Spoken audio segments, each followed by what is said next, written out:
So in fact, we are very fortunate today to have Dr. Subhadra Jalali with us, Master of Pediatric Retina Surgery. And her keynote is the S. Natarajan Award-winning lecture on short-term outcomes of combined buccal and scleral imbrication. This is a technique which ma'am has repopularized in the country. So we are...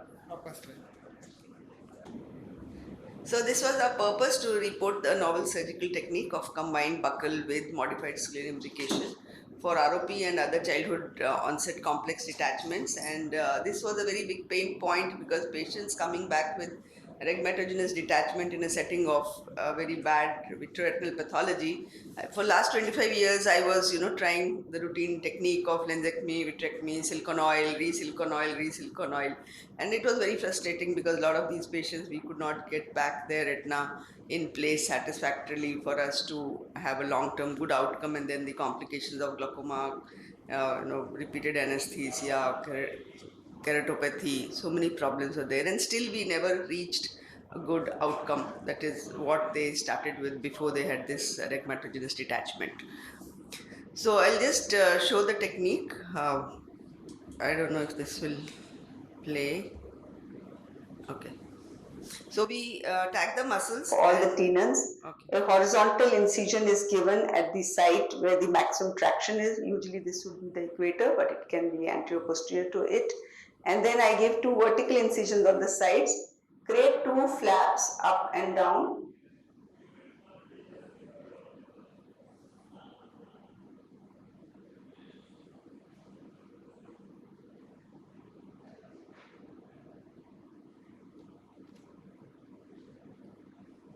And then suture these with non-absorbable 5O ethibond or 5O Dacron sutures, and make it very tight.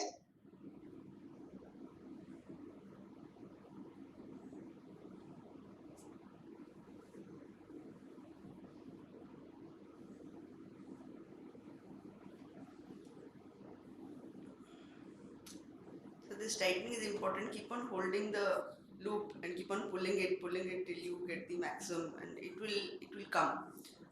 Because if you tie the knot, then it doesn't come. So you have to hold the loop at the center and then keep on pulling it forwards, and then it will come.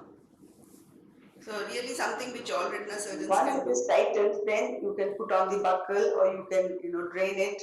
And also I always do a paracentesis in these eyes to make it soft, so that the buccal height and the imbrication can be achieved to the extent that we want. So really it's just another step during your buccal surgery. It's like your routine buccal. You don't need anything new on your table for this surgery. The idea is that this procedure, this can be done in 1 or more quadrants. The minimum quadrants I have done is 2 quadrants, and the maximum I have done is all 4 quadrants. In the initial phase, I used to... Okay, so I think that is the simple technique. So what we are showing the results is the short-term outcome of these cases, 24 eyes. So as I said, especially when there are large folds extending to the lens, you have to do a lensectomy, vitrectomy, try to remove that hyaloid, it doesn't come. So this is, one of the very prominent cases. This was one of the initial cases I did. You can see this patient has traction in the periphery just behind the lens and a lot of exudation, the large fold, and you can see there's so much of thinning of the retina and avascular retina in this FEVR case that if you try vitrectomy, you will invariably end up creating some breaks, and you really will have to sacrifice the lens to dissect that, and you may have to use bimanual to dissect that tissue. So it becomes all very complicated. And here, this is what the surgery does. It flattens the globe, and it also makes you put a much more posterior buccal, as you will see in the fundus photo later. So the original technique described a spindle shape cut down. The only modification I have done is made it a square, because I thought we are not dissecting under the muscle. So if I make a spindle, that the amount of imbrication under the muscle would be less. So if I make it square, then it will be much more smoother area which is involved. So in the first 24 cases, the ROP was the main etiology, followed by FEVR, and 1 patient had persistent fetal vasculature retraction and reg RD, and 2 eyes had reg RD with severe vitreous abnormality of unknown etiology. And most of them had combined tractional and reg RD, and some of them were like progressive tractional RD, and there were 2 eyes with associated exudation. One eye had suspicious or no, so most of these eyes had no obvious breaks, but we could imagine based on the Linkoff's rule where the break could be. Sometimes it was within the fold or it was within that area of exudation. It's not clearly visible. But in all suspicious areas or where I suspected a break, I did cryo to those areas. So the follow-up ranged from 6 weeks to 2 years, and now it's almost 3 years, and most of the eyes had more than 3 months follow-up. So a single surgery helped the retina to attach in 19 out of these 24 complicated eyes, and then you are not pressed in terms of that. You can always go ahead and do your vitrectomy if it doesn't work. So at least it could avoid that vitrectomy and silicone oil in 80% of the eyes. This procedure doesn't have any complication except like what your routine buckle would have, but a few of the patients would have transient rise of pressure which can last for 6 to 8 months. Most of them recovered over a period of time, and the visual acuity was consistent with the attached retina as you would expect in a buckle eye. So this is to show the post-op picture. So you can see that how posterior the buckle goes and high buckle it will be, and that is the advantage of this procedure, that it covers all the areas of suspicion and also makes, if there's any break in the traction area, then it will make the break go to a higher level, so the fluid cannot pass over the buckle. So even if some break is there, it helps the retina to reattach without disturbing anything inside. So this is another case. This 4-year-old child, I had operated him for ROP when he was a baby, and he was doing well, and then suddenly for a week he is not playing, he is one-eyed. You can see the fold, and the retina is so complicated both on the B scan and the fundus photo, and if you try to go inside, the retina is so thin, you won't end up anywhere and you won't be able to find the break. And this technique, you can see high buckle, and the boy is back to school and retina is now attached. This was a nice case. This came from Bangladesh with a progressive detachment and acute ROP, and this was tractional, and ideally I should have done a nasal side lens sparing vitrectomy, but I could see that the fold is very anterior. I may not be able to release all the traction. The beautiful thing was that after the buckling, the whole posterior pole gets flattened, as I showed, and the fold also opened up, and the disease has stopped. So in conditions like ROP and all, where the disease itself is self-limiting, it works much good. In FEBR, where it's a progressive disease, you may still need to add laser to the avascular attached retina post-op, and that you should do, otherwise the disease can recur. So this is again very complicated case. You can see the anatomy. This regressed ROP was doing well, suddenly came with reg RD. You can see the reg component here in the inferior part, and really you can't go inside and do anything to remove those materials.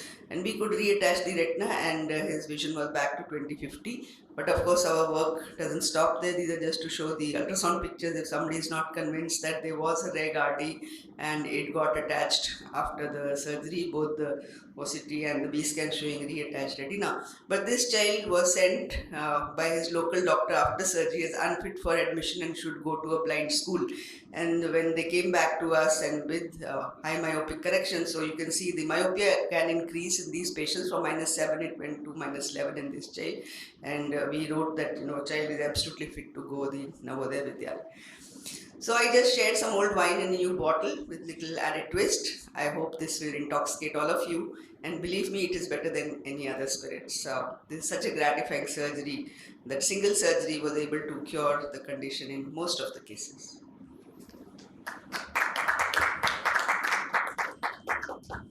Thank you, ma'am, for that inspiring talk. Are there any questions from the audience? Yeah.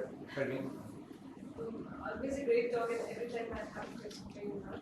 So, just getting a case, I have a case which was very bad, regress ROP, and then at around 12, 14 years, she is developed her heart.